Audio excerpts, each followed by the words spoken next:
Your offer is going to be the thing that makes or breaks your business. If you don't know me, my name is Jaden Leilua. This is my updates channel. How these videos normally go is I provide some sort of value. Today, we're going to be talking about offer creation, how to actually fix your offer, create a high converting offer specifically for cold traffic, because I do run a cold email agency, as you can see here. We're going to be planning and strategizing, aka me just building in public and then me tracking my growth. These are my current goals for the month of August here. But no fluff, just jumping right into it. First, we're going to be talking about what even is an offer in the first place. Okay. Most people think an offer is just some generic service, aka, what you do. An example of this is we run lead gen. Okay.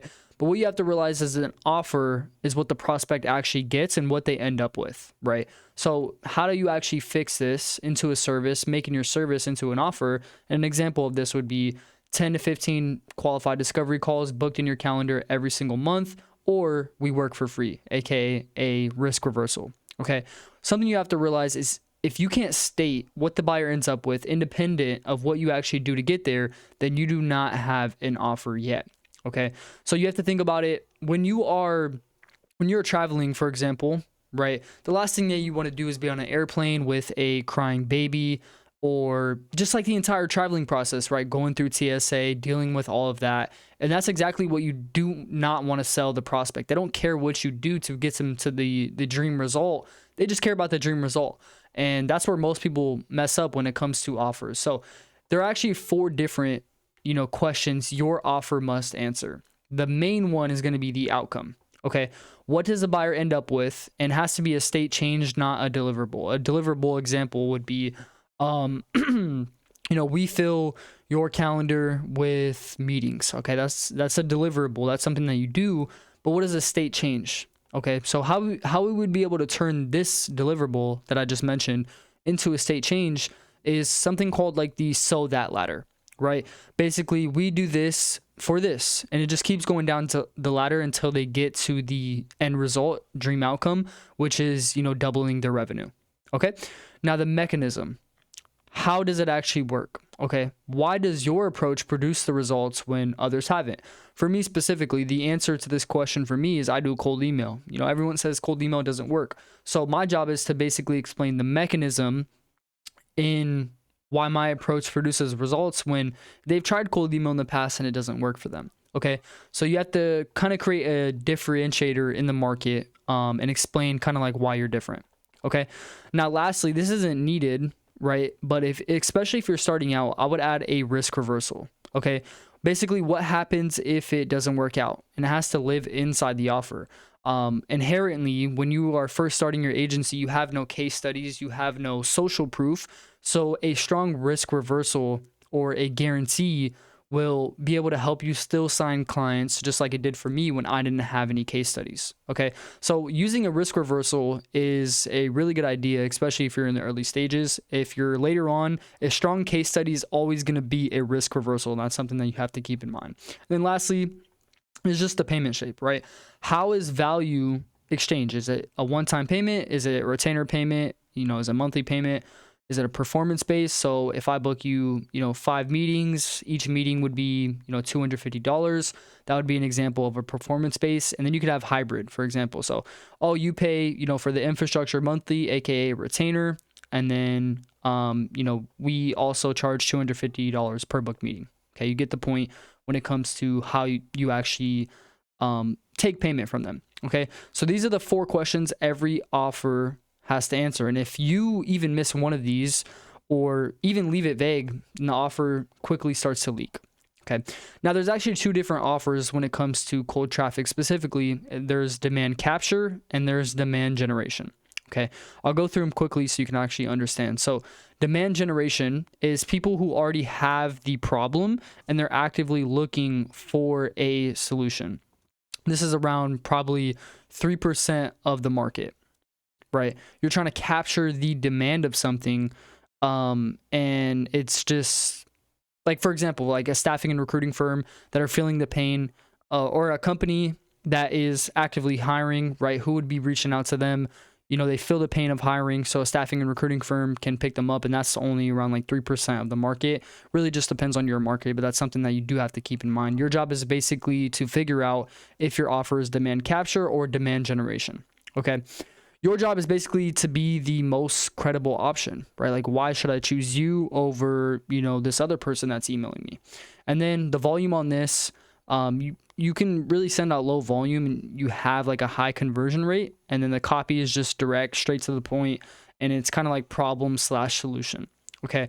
Now, demand generation is people who have that problem, but they don't know if they need you yet. Okay. Your job is basically to create a belief shift even before you sell your product. So how we're going to do that is the copy has to be worldview led, and education first, for example. So, first name, did you know you're leaving $20,000 to $30,000 on the table by not having this system implemented in place, right? An XYZ mechanism. Okay. When it comes to the volume of that, of actually sending out cold outreach, you have to like really do volume. You have to span volume, and it's low conversion, right? But obviously volume negates luck. Okay. Everything I went over basically just came down to the Alex Hormozi value equation. And this is something that I use to create all my offers. If you don't know it, it's just value equals their dream outcome times the perceived likelihood over the time delay. How long is it going to take? And then what do they have to do to achieve this dream outcome? Okay. So that's something you have to think about when you are creating your offer, is the Alex Hormozi value equation. You can simply just plug this into Claude or ChatGPT, whatever AI model you use, and basically recraft your offer using the Alex Hormozi value equation. Now, there's actually a couple different offers that work cold specifically, and one of the best ones that I've found is something called the front end offer. And I'll explain why it works cold as well. So basically, a front end offer is you giving a lead magnet to solve a small problem of the big problem that you're trying to solve. Say, for example, you help businesses generate leads. An example of a front end offer would be, okay, giving them a list of however many people of their exact ICP, and that would only solve a small problem, because then they need a way to basically generate those leads consistently, right? And that's where you come in. So it's basically solving a small problem, basically the big problem that you're trying to solve. Now, what doesn't work in the age of AI anymore, this used to work, but a free guide on the topic, this could easily be AI generated. A recorded webinar, it's not personalized to them at all. They're getting is just a recorded webinar. A checklist PDF, that's AI generated, or a generic, free consultation, that's also AI generated. Okay. What actually works, I've sent over 1 million cold emails at this point, is a free audit of their specific situation. Okay. A free live strategy session where they basically hop on the call with you and you break down the current situation and how you can actually help. And then a free work sample on their actual asset. So if you do, editing for video editors, or if you do video editing services for creators, an example of a free work asset would basically be, I'll edit your video completely for free. All you have to do is just send over the recording or something along the lines of that. Just add in your mechanism, what makes you different. Basically, I'll script IDIs and blah, blah, blah, blah, blah for free. All you have to do is basically just send me over the recording, and then it's yours. And if you are actually good at your work, 9 times out of 10, the front end offer always works, because if you are actually good at what you do and the prospect likes your video, then they will have no problem signing you as on the client. Okay. And then a free diagnostic with findings in writing. So an example of this, if you sell SEO, for example, then basically you can do a website speed load, or a speed load on their website, and then send them over the audit of that. So this is how your website loads when, I did the test, and then after I, implemented XYZ mechanism, this is how it is now. And then basically compare and contrast that difference. Okay. Now the real question is, does delivering this cost you real time or resources? And that's what actually creates value.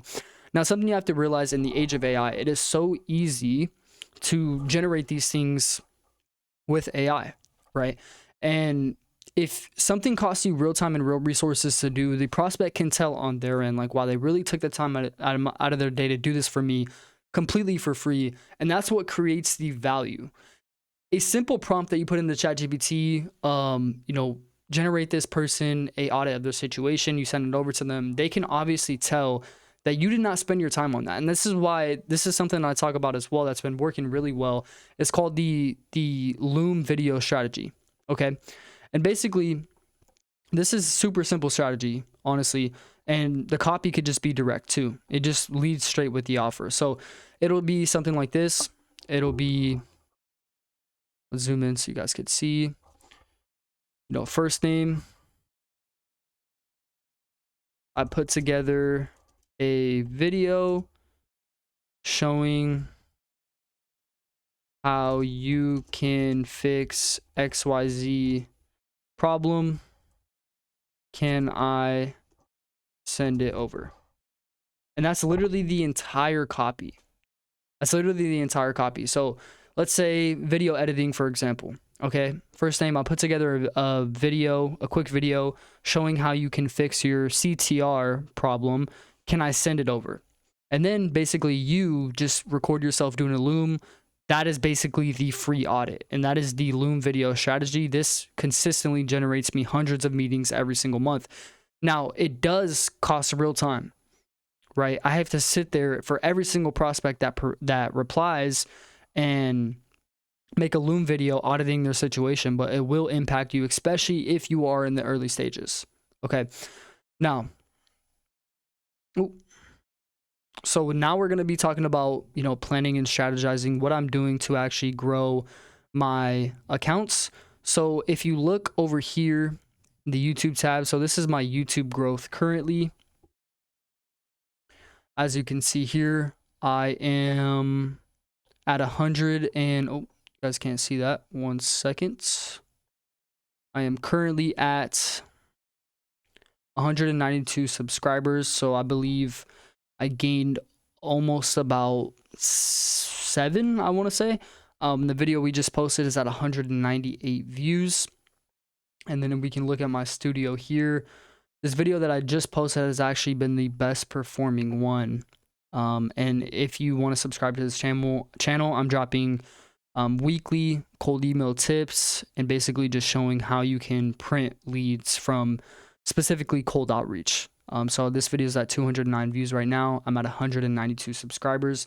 Now on this channel, I am currently at 119 subscribers and this video is at 27 views. So I'm at 119 subscribers. The goal is 300 by the end of the month. It is currently August 3rd. And then if we go over to Instagram, I've actually gained around 60 to 70 followers since yesterday. I'm currently at 280 or 2,877 followers. And the goal is to be at 5K by the end of the month. Now, my plan on actually doing this is simply just output more volume. Post 10 times here. I'm posting every day on this channel and I'm posting 1 week on this channel. So I want to get to 3 to 4 posts a week. And that's essentially my plan to grow both of these channels, is just to simply do so much volume that is unreasonable that I will not hit these goals. And that's a framework that I follow basically for all my life. It's just make it, how do I make this unreasonable that I won't hit the goals? And it just simply comes down to the inputs the majority of the time. Okay. And that's pretty much it for this video. If you enjoyed this video at all, click subscribe and I'll catch you guys in the next video. I'm going to be doing daily updates. Peace.